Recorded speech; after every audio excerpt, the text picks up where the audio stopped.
नमस्कार। आरपी व्यास क्लासेज में आपका हार्दिक स्वागत है। कक्षा 10 में चैप्टर 3 गणित में पॉलिनोमियल्स बहुपद में ये वीडियो लेक्चर नंबर 2 है।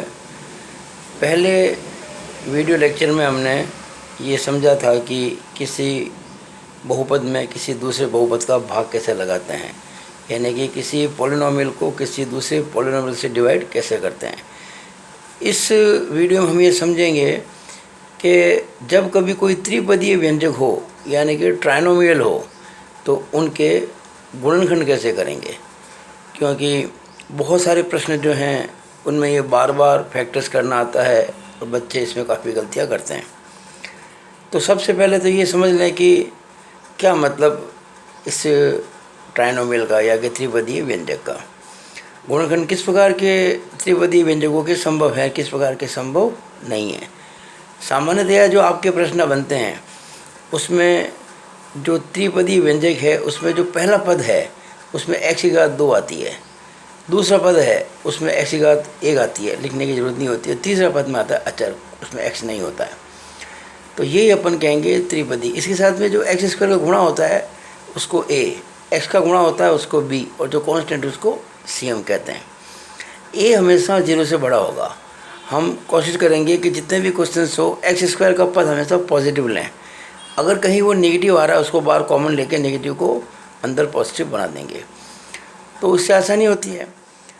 अब मैं कुछ एग्जांपल्स लेके आपको ये पूरी प्रक्रिया समझाता हूँ और इसको आप समझेंगे तो बहुत आसान ये हो जाएगा। देखिए, गुणनखंड से मतलब ये होता है कि अगर इस त्रिपदीय व्यंजक के हम दो ऐसे टुकड़े करें जिनको गुणा करने से ये प्राप्त होता हो तो वो दो टुकड़े इसके गुणनखंड कराते हैं। जैसे ये 6x² + 11x + 4 है, हमें इसके दो टुकड़े करने हैं, दो गुणनखंड करने हैं। इसका मतलब ऐसे दो भाग करने हैं जिनको गुणा करने से, जिनको मल्टीप्लाई करने से वापस यही प्राप्त हो जाता हो। तो हम हमेशा समझने के देखेंगे कि a, b और c के मान क्या हैं। आप अगर ध्यान से देखें तो ये से ये a है तो यहाँ पे a का मान कितना है, 6। x² गुणा 6 से हो रहा है तो a का मान 6 लिख दिया। b, x का गुणा कितना है, +11 तो +11 लिख दिया। c +4 तो 4 लिख दिया। यानी a, b, c के मान हमको प्राप्त हो गए। अब आप क्या करें कि a और c का गुणा करें। तो a का c से गुणा किया तो 6 का 4 से गुणा किया, 24 आ गया। उसके बाद क्या करें कि a और c का जो आपने गुणा किया ना उसका धनात्मक मान, हालांकि ये तो प्लस का 24 आया है, हो सकता है कभी -24 आता, हम उसको धनात्मक मान लेके ही करते हैं, उससे आसानी होती है। तो मैंने उसको a × c का जो मापांक कहते हैं इसको, धनात्मक मान को, वो 24 का मापांक तो 24 ही होगा। इसी तरह से b, इसमें तो खैर प्लस का है, कभी b माइनस भी आ सकता था, तो हम b का भी मापांक लेंगे। तो 24 का ये b 11 है तो 11 का मापांक तो 11 ही होता है। तो ये प्रक्रिया हर क्वेश्चन में करनी है सवाल को आसान करने के लिए।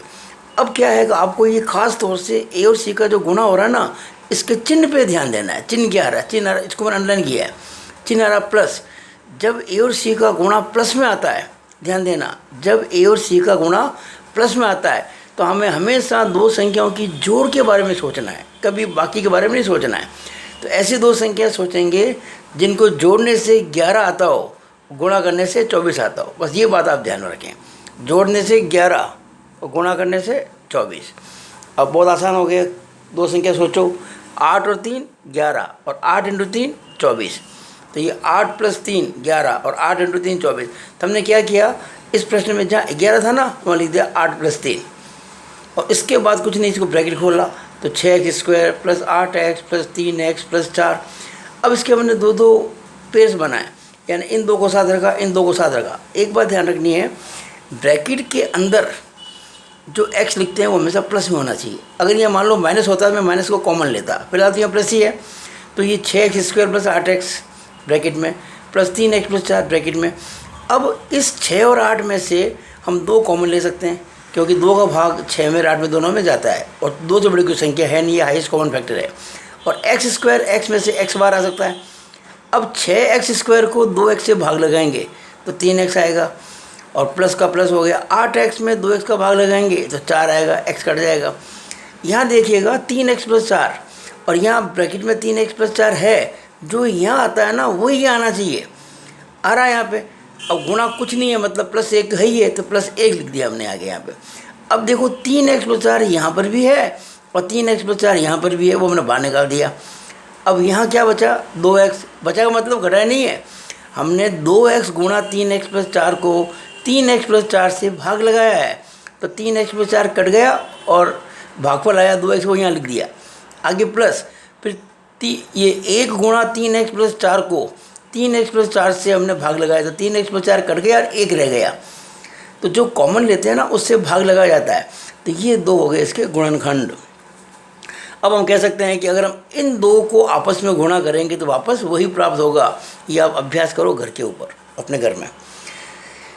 अब नेक्स्ट चलते हैं, तरीका वही रहेगा, मेथड वही रहेगा। A B C निकालेंगे, A × C निकालेंगे, A × C का मापांक लेंगे, B का मापांक लेंगे। अब देखिएगा अगला क्वेश्चन, 5x² - 21x + 4।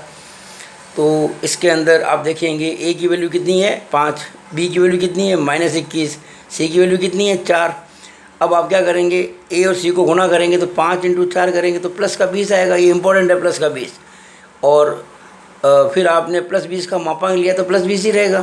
फिर आपने ये -21 जो B है इसका मापांक लिया तो प्लस 21 हो गया। लेकिन चूंकि गुणा प्लस में आ रहा है, जब गुणा प्लस में आ रहा है तो 2 संख्याओं की जोड़ ही सोचनी है, बाकी कभी नहीं सोचनी है। और वो जोड़ कितनी आनी चाहिए, जोड़ आनी चाहिए जो B का मापांक है ना उतनी, यानी कि 21। गुणा कितना आना चाहिए 20। यानी जोड़ हमेशा B का मापांक और गुणा हमेशा A और C का मापांक, बस ये ध्यान रखें आप। अब बहुत आसान है, 2 संख्या ऐसे सोचो जिनको जोड़ने से 21 आता हो और गुणा करने से 20 आता हो। तो आप देखो कितना आसान काम है, 20 और 1 जोड़ोगे 21 हो गया, और 20 को 1 से गुणा करेंगे 20 ही रहेगा। वो 2 संख्या कौन सी हो गई, 20 और 1, यानी 20 + 1 = 21 और 20 × 1 = 20। तो यहाँ आपने 20 को लिख दिया। ध्यान रखना minus sign as it is रहेगा, कोई चेंज नहीं होगा यहाँ पे, वो चेंज नहीं करेंगे हम। ये जो 21 है ना इसके 2 टुकड़े कर देंगे, 20 + 1, यहाँ कर दिया 20 + 1 ब्रैकेट के अंदर, 12x है। अब ब्रैकेट खोलेंगे तो -20 × x और माइनस प्लस -1 × x यानी कि x और +4। अब हम बनाएंगे 2 जोड़े, जैसे इन 2 को साथ रखेंगे, इन 2 को साथ रखेंगे, तो ये 5x² - 20x लिख दिया। आगे चूँकि ये माइनस आ गया तो माइनस को कॉमन लेंगे, क्योंकि x अभी फ़िलहाल माइनस का है, हम हमेशा x को प्लस का रखेंगे। तो जैसे मैंने -1 कॉमन लिया तो ये -x + 4 का अंदर ब्रैकेट में x - 4 हो गया। अब 5 और 20 में से 5 कॉमन आता है, x² x में से x कॉमन आता है, और 5x² को 5x से भाग लगाएंगे तो x आएगा, माइनस की जगह माइनस आएगा, और 20x को 5x से भाग लेंगे x कट जाएगा और 5/20 20/5 4 हो जाएगा। आगे -1 × x - 4, फिर ये x - 4 कॉमन आ गया और 5x - 1। तो इस तरह से ये आपका दूसरा प्रश्न भी पूरा हो गया। तो इस वीडियो में मैं आपको ये 2 ही क्वेश्चन कराऊंगा और अगले वीडियो में हम 2 क्वेश्चंस और लेंगे। तो अभी तक हमने क्या समझा उस पर एक बार फिर से चर्चा कर लेते हैं इस वीडियो में। सबसे इम्पोर्टेंट बात, हम पहले तो कोएफिशिएंट निकालेंगे A, B और C, फिर A और C का गुणा करेंगे, चिन्ह का ध्यान देंगे, फिर A और C का जो गुणा किया उसका मापांक निकालेंगे, मापांक हमेशा प्लस में होता है, फिर जो B था उसका मापांक निकालेंगे, वो प्लस में लेंगे। अगर A और C का गुणा आपका माइनस में, अगर A और C का गुणा प्लस में आ रहा है तो 2 संख्या की जोड़ सोचनी है। ये दोनों ही प्रश्न मैंने गुणा ऐसा लिया था, A और C का गुणा प्लस में आ रहा था तो हमको 2 संख्या की जोड़ ही सोचनी थी। तो जोड़ कितनी आनी चाहिए, पहले प्रश्न में 11, गुणा कितना आना चाहिए 24, तो 8 और 3 11 और 8 3 24। दूसरे प्रश्न में जोड़ कितनी आनी चाहिए थी 21, गुणा कितना आना चाहिए था 20, तो 20 और 1 21 और 20 एकम 20। तो ऐसे आप कई प्रश्न करें अभ्यास के तौर पर तो आपको सफलता मिलेगी। और इस प्रकार के प्रश्नों से आपको बिल्कुल भी घबराना नहीं है। It is all over about this video. Thank you.